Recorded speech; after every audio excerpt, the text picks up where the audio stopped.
सभी से प्रार्थना करते अपने अपने घरों में एक अलमारी बनाओ, उसका एक हिस्सा बनाओ, कोई ऐसी वस्तु ना हो, केवल फोटो भी उससे ऊपर वाले ताक में हो, अपने कबीर परमेश्वर के, साथ में गुरुदेव के। और सुबह शाम अवश्य अच्छा घी डाल के 100 ग्राम तक डालोगे, उतनी आपको आउटपुट ज्यादा होकर मिलती है। ये हवन, तीसरी यज्ञ हवन की और चौथी यज्ञ परिणाम।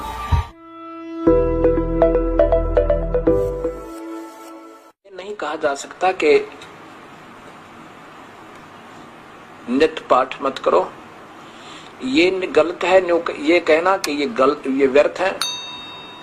भी आरती मत करो, 5 यज्ञ करनी होंगी पर निष्काम भाव से, ऐसा ही लिखा है, नहीं इच्छा।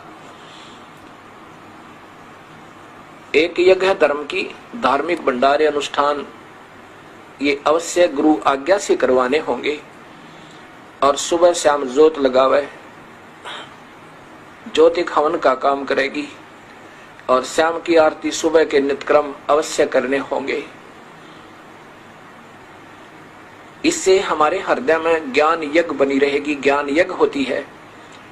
और ज्योत जो है, ज्योति जो जगाते हैं, ये कहते हैं अंदर की ज्योति जगाओ, बाहर की ज्योति नहीं। ना तो अंदर की जगह इनकी, क्योंकि नाम गलत, गीता के विरुद्ध। और बाहर जो धर्म से पुण्य होना था, जो लाभ होना था, वो बंद करवा दिया। ऐसे ही धन धन सतगुरु, ऐसे ही राधा स्वामी पंथ में कहते हैं ज्योति मत लगाओ, ना कोई धर्म पुण्य करना, तुम्हें भोगना पड़ेगा। अब ये अधूरे सुधूरे मार्गदर्शन करके इन भोली आत्माओं को ऐसे भ्रमित कर दिया। हमने गीता में जो लिखा है वो तो करना ही करना है। हम भी उसको कहते हैं कैसे कि जैसे गीता में लिखा है कि तुम मेरा पाठ कर अर्जुन, गीता का नित्य पाठ करता रहे तो मुझे ही प्राप्त होगा निसंदेह, कोई शक नहीं, इसमें कोई शक नहीं। केवल एक पाठ्यक्रम करते रहने से और सही नाम ना मिलने से आंशिक लाभ है, पूर्ण नहीं। यही कहना चाहे भगवान ने। कबीर परमात्मा भी यही कहते हैं कि ये जो तुम पाठ, केवल पाठ ही करते हो, चाहे वेद का करो, चाहे गीता जी का, महावीर रामायण का, और चाहे कुरान शरीफ का, पवित्र बाइबल का, या गुरु ग्रंथ साहिब का, या गरीबदास जी की वाणी का, कबीर साहिब की वाणी का करते रहो। अगर सही नाम नहीं मिला तो अधूरे और व्यर्थ है तुम्हारी साधना। इसके साथ साथ ये तो करने हैं, अगर नाम नहीं मिला तो ये सब व्यर्थ है। जैसे खेत में बीज बीजा नहीं और खाद और पानी सुचारू देते रहे तो क्या लाभ होगा? घास होगा, अन्न नहीं होगा, भूखे मर जाएंगे। ऐसे ही हमने पहले बीज बीजना है और सच्चे और सार नाम का, और उसके बाद फिर ये धर्म यज्ञ, हवन यज्ञ, परिणाम यज्ञ, ज्ञान यज्ञ, ज्योत भी जगानी है सुबह शाम, और अखंड जगा दे तो कहना है कि दिन रात चलावे। और प्रणाम यज्ञ, दंडवत प्रणाम,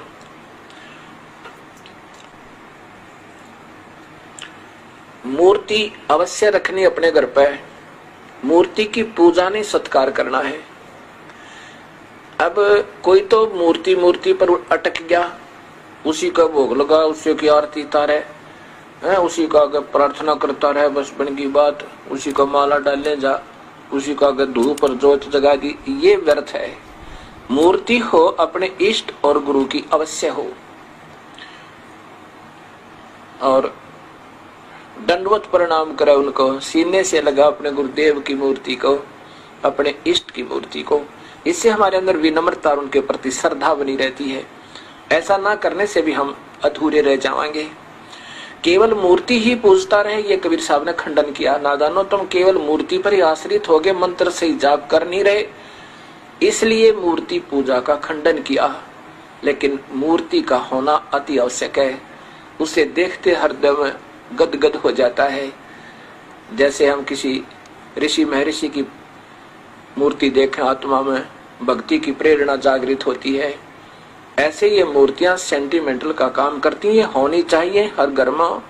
मंदिर में, घर मंदिर अपना एक कोने में मंदिर बना लो, एक अलमारी में, उसके एक ताक में, एक हिस्से में अपना मंदिर बनावे, मूर्ति रखा अपने गुरुदेव की, अपने इष्ट देव की, क्योंकि इष्ट देव की पूजा अवश्य होनी चाहिए, उसकी मूर्ति भी होनी चाहिए। जैसे कबीर साहब हम सबका इष्ट है, और ब्रह्मा विष्णु महेश के पिता निरंजन ज्योति निरंजन काल भगवान गीता में जो कहता है उसका भी इष्ट है।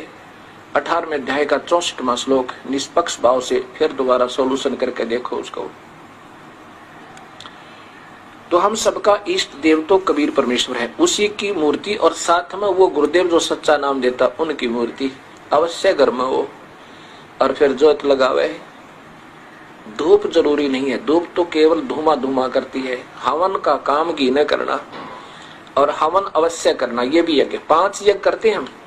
एक यज्ञ है धर्म की, या इस आश्रम के अंदर हर महीने हजारों की संख्या में, कोई हजारों की संख्या में भक्त आत्मा आते हैं, और यहाँ पर उनके भोजन की व्यवस्था फ्री मुफ्त होती है, कबीर परमात्मा की कृपा से। और ये धर्म यज्ञ हो गया। प्रत्येक पूर्णिमासी को 3 दिन का एक पाठ चलता है गुरु ग्रंथ साहिब का, गरीबदास जी की वाणी का, जो कबीर साहिब की महिमा का, और जिसमें चारों वेद, 18 पुराण, उपनिषद, गीता, महाभारत, रामायण और सभी कुरान, पुराण, बाइबल सभी का सामूहिक ज्ञान, और पूर्ण परमात्मा का और सुख संवेद का, यानी वो सामूहिक ही उसके अंदर सारा ही पाठ हो जाता है। 3 दिन में वो पूरा हो जाता है, और 3 दिन तक अखंड ज्योत जगती है। यहाँ पर भक्त आत्मा अपना अखंड पाठ करवाते हैं। जितने भी पाठ होते हैं, जैसे कभी 100 हो जाते हैं, कभी 125 हो जाते हैं, उनके नाना अलग अलग से, उनकी अलग से ज्योति 3 दिन जगती रहती है। वो हवन होता है, और 120 ज्योतियां जहां पर जगह, 140 ज्योतियां जगह 3 दिन के अंदर लगभग 1.5 क्विंटल घी का हवन हो जाता है, देसी घी का, और उनको सबको लाभ मिलता है। तो ऐसे 500 यज्ञ करते हैं हम। एक यज्ञ है धर्म की, दूसरी यज्ञ है ध्यान। ध्यान यज्ञ ऐसे नहीं आंखें बंद करके समाधि लावा। सहज समाधि क्या होती है ये बताते हैं। सहज समाधि और करते हठ योग से समाधि। सहज समाधि ऐसे होती है जैसे आप कहीं बाहर चले जाओ और जा चुके हो 1000 किलोमीटर, तब आपको याद आए कि मैंने 50,000 रुपये लोन लिया था और अलमारी में रख दिया तिजोरी में, और चलती दफा किराया जब निकालने लगा और अलमारी खुली छोड़ा, और फिर आप अपने जिस काम पर पहुंच चुके हो वहां से वापस जब तक नहीं आओगे, 1 दिन में, 2 दिन में, 4 दिन में, तब तक आपका ध्यान अलमारी से नहीं हट सकता है। परमात्मा, कहीं बच्चे बाहर चले जावें, कोई चोर ना घुस जावे, किसी बच्चे का हाथ लग जाए वो खराब ना कर दे, मुश्किल से गरीब आदमी ने लोन लिया है, कर्ज लिया है, आप वहां काम भी करते रहोगे, रिश्तेदारों से बात भी करते रहोगे, लेकिन आपका ध्यान वहां से हट नहीं सकता। पल पल में आएगा, आंखों से पानी आने को हो जाएगा, दिल में कसक सी होगी, हे परमात्मा क्या होगा, हे दाता ठीक ठाक पावे। ये सहज समाधि है। हम आपको इतना योग्य कर देंगे, उस परम पिता के गुणों से परिचित करवा देंगे। कबीर परमात्मा कहता है आपकी सहज समाधि हटे नहीं माते। ये ध्यान है, ये ध्यान यज्ञ है, ये सहज समाधि कहलाती है। हठ योग करना ये समाधि नहीं है, ये तो हठ योग है, और ये गीता में मना किया हुआ है। अभी दिखाऊंगा आपको। एक यज्ञ है धर्म की, और दूसरी यज्ञ है ध्यान, तीसरी यज्ञ हवन की। एक ज्योत जलाते हम और सभी से प्रार्थना करते, अपने अपने घरों में एक अलमारी बनाओ, उसका एक हिस्सा बनाओ, उसको बिल्कुल वहां कोई कपड़ा वपड़ा ना रखे, कहीं ज्योति से आग ना लग जा, उसमें कोई ऐसी वस्तु ना हो, केवल फोटो भी उससे ऊपर वाले ताक में हो, अपने कबीर परमेश्वर के, साथ में गुरुदेव के। और सुबह शाम अवश्य अच्छा घी डाल के, 100 ग्राम तक कम नहीं डाला है, और ज्यादा डाल देता, जितना भी आप बीजोगे आप ही को देगा भगवान। ये तो आपकी आउटपुट है, जितना डालोगे उतनी आपको आउटपुट ज्यादा होकर मिलती है। ये हवन, तीसरी यज्ञ हवन की, और चौथी यज्ञ प्रणाम। गुरुदेव को दंडवत प्रणाम करे, और मूर्ति को सुबह उठते ही, मैं तो अपना भाव बताता हूँ, अपने गुरुदेव की, अपने इष्ट देव की मूर्ति जब दिखे अपने आप नतमस्तक सिर हो जाता है, डटा नहीं जाता और ऐसे दंडवत प्रणाम करता हूं, ये पूजा नहीं होती। और यही हम, क्योंकि हम समझ नहीं पाते सतमार्ग को, तब तक हम एक को रिजेक्ट कर देते हैं, वो तो मूर्ति पूजा करते हैं, वो तो ऐसा करते हैं। पूजा क्या होती है? सत्कार कोई और चीज होता है, पूजा कोई और चीज होती है।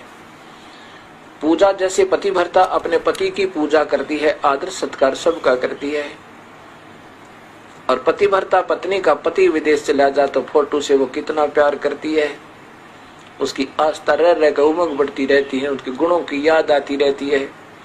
ऐसे ही हमने मूर्ति अवश्य रखना चाहिए, लेकिन पूजा नहीं, सत्कार करे, अवश्य करे। और पांचवी यज्ञ है ज्ञान की।